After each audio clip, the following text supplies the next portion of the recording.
is the foremost Lagos State University teaching hospital, established in 1955 from a cottage health center by the old Western region. It's been 59 years since Nigeria got independence. How has the country fared in the health sector? The hospital was converted to a teaching hospital in July 2001 and has achieved various feats in delivering health care to the public.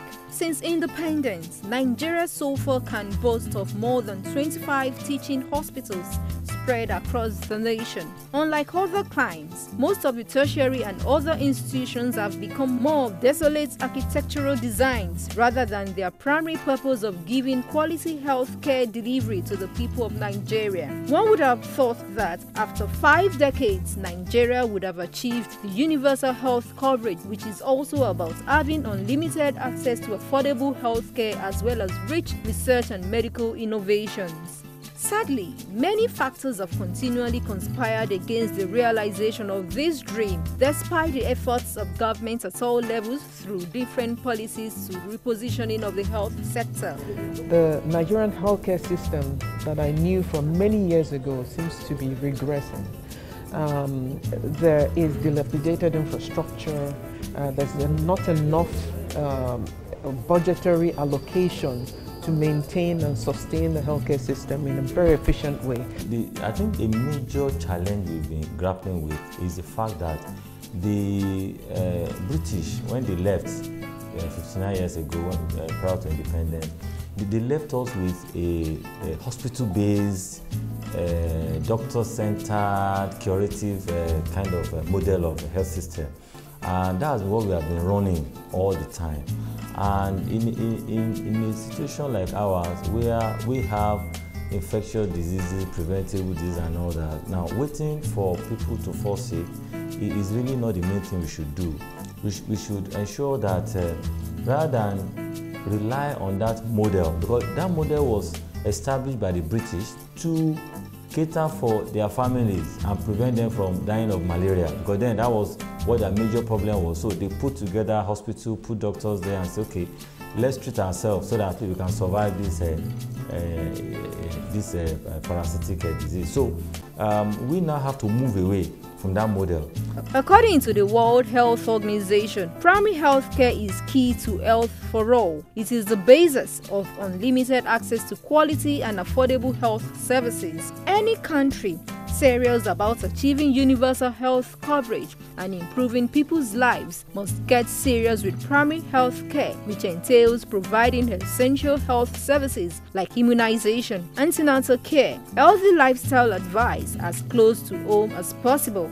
At 59, Nigeria is signatory to many treaties in the health sector, such as the 2030 Sustainable Development Goals and so much more. To meet up with the 2030 health targets by the World Health Organization, Nigeria must at least invest 1% more of gross domestic product on primary health care to eliminate glaring coverage gaps. Few states are still at the elementary stage of implementation of the health insurance scheme. Over time, if a government decides today to do anything in the health sector, the first thing that comes to mind is build a hospital, put beds there, buy some sophisticated machines, and then, that is the idea we have of saying that we are investing in the health sector, which is what I meant by the British model that they gave us. But what the government needs to do is to put more funds in primary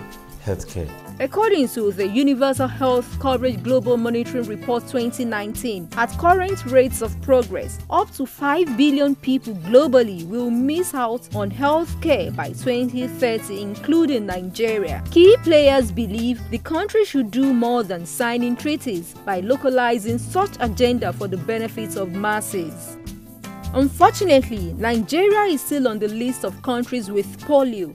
Here, preventive medicine is key. Immunization against diseases becomes imperative. As the nation continues its journey to maturity, experts insist that preventive medicine must top the agenda of the government with swift response and emergency services ahead of outbreak of diseases. They say the era of reactional health and emergency culture should stop if Nigeria is genuinely interested in a healthier and safer populace. Like now that we are having a situation where we have yellow fever outbreak, we have Lassa fever, and those are things that should ordinarily be handled at the primary healthcare. A primary healthcare system that is responsive will set off an alarm in the system. The moment the first yellow fever case comes around, it set an alarm off, and then surveillance team, everybody comes in, and then before it goes into the population, what that does is that it nips it in the bud, and that saves cost. Inasmuch as citizens desire world-class research institutes for medical innovations and cancer centers, the brain drain syndrome plaguing the sector and inadequate funding appear to be a big albatross to achieving that.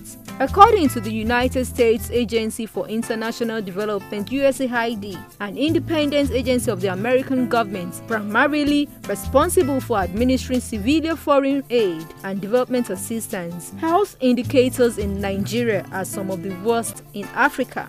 USAID laments that with 5.5 live births per woman and a population growth rate of 3.2% annually, and with its rapidly growing population and development challenges, the country drags down the socio-economic indicators for the entire African continent.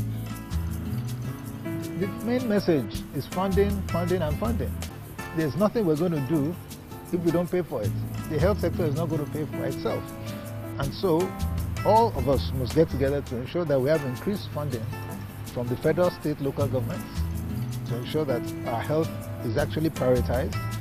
We ensure that we bring in the private sector. We have the Basic Healthcare Provision Fund, which is a legally authorized fund which can bring in private sector funding and other development partners' donations, and on 1% CRF. We're supposed to have 1 PHC per ward. And in Nigeria, the statistics has it about 24,000 primary healthcare centers all over Nigeria, of which less than 20% are fully functional. When I say fully functional, they are staffed, properly staffed, medication available, and people can actually access and get services at the time that they need it. So that is part of the problem. When you have just less than 20% working, then technically people don't have availability or access when they need it. And unfortunately, primary health care is the crux. That is where 80% of people need to go to when they fall ill, because we know by statistics and data that predominantly we go to hospital for primary health care services. Going forward, key players in the sector believe despite the not-so-cheering record, political will as well as commitment to policy and funding will bring quality and affordable health care to the citizens as Nigeria celebrates its 59th anniversary.